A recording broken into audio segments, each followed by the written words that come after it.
Hi అండి. మోహన్ బాబు కొడుకైన మంచు విష్ణు అయితే ఆయన హీరోగా చాలా సినిమాలు తీశారు. కానీ రీసెంట్ టైమ్‌లో అయితే ఆయన సినిమాలు పెద్దగా ఆడట్లేదు. అలాంటిది ఒక 'కన్నప్ప' సినిమా దాదాపు 200,00,00,000 పైన బడ్జెట్ తోటైతే ఆయన వస్తున్నానని చెప్తున్నారు.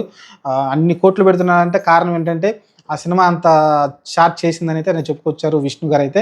ఆ సినిమా ట్రైలర్ అయితే బయటకొచ్చిందండి. నాకు ట్రైలర్ చూసిన తర్వాత నా ఒపీనియన్ ఏందంటే ట్రైలర్ బాగుంది. దీని మీద ఏ ట్రోల్స్ చేయాల్సిన అవసరం లేదు. ఎలాంటివి చేయాల్సిన అవసరం లేదు. 'కన్నప్ప' ఇంతకుముందు కృష్ణంరాజు గారైతే ఆ సినిమాని తీశారు. అప్పుడెప్పుడో 'ప్రభాస్' గారు పెదనాన్న అనుకుంటాను. ఆయన తీశారాయన. ఆ తర్వాత ఇప్పుడు దాన్ని రైట్స్ తీసుకొని అంతకుముందు 'తలకంటి భరత్' గారి దగ్గర కథ ఉందంట. అది తీసుకొని విష్ణు గారైతే డెవలప్ చేసి ఆ సినిమానైతే తీస్తున్నారు. ఒక హిందీ డైరెక్టర్‌ని పెట్టుకొని. ఈ సినిమా ట్రైలర్ అయితే బయటకొచ్చిందండి. ట్రైలర్ అయితే ఎక్స్ట్రార్డినరీగా ఉంది. 'ప్రభాస్' క్యారెక్టర్ ఎలా ఉంటుందనుకున్నాం. 'ప్రభాస్' క్యారెక్టర్ వచ్చేసి ఆ కన్నప్ప యాక్చువల్‌గా దేవుడంటే నమ్మని విధంగా అయితే అతనైతే ఉంటాడు. ఒక రకంగా చెప్పాలంటే అడవుల్లో బతికే ఒక వ్యక్తి. అతనికి దేవుడంటే నమ్మకం లేని వ్యక్తి.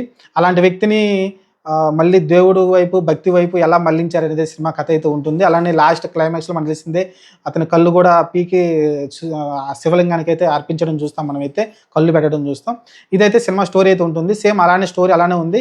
కాకపోతే దీనిలో 'ప్రభాస్' ఉండటం వల్ల ఇంకా హైలైట్ అయింది సినిమా అనేది.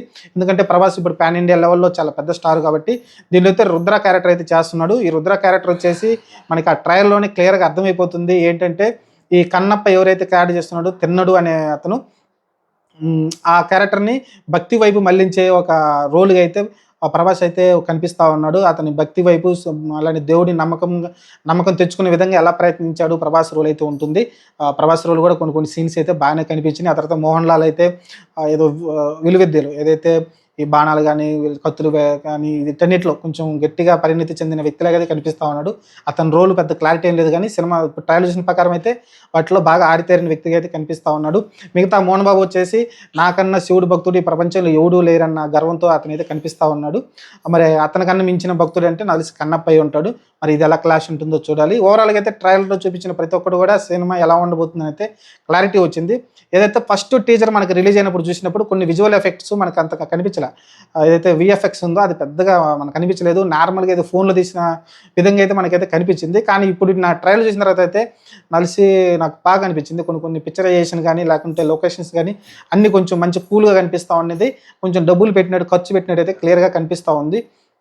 కొన్ని కొన్ని సీన్స్‌లో మన విష్ణు గూడా మంచిగా అయితే యాక్టింగ్ అయితే కనిపిస్తా ఉంది. కొన్ని కొన్ని సీన్స్‌లో మంచిగానే ఉన్నాడు. ఓవరాల్‌గా చూస్తుంటే ట్రైలర్ అయితే ఇంప్రెస్ చేసిందండి. మరి చూద్దాం.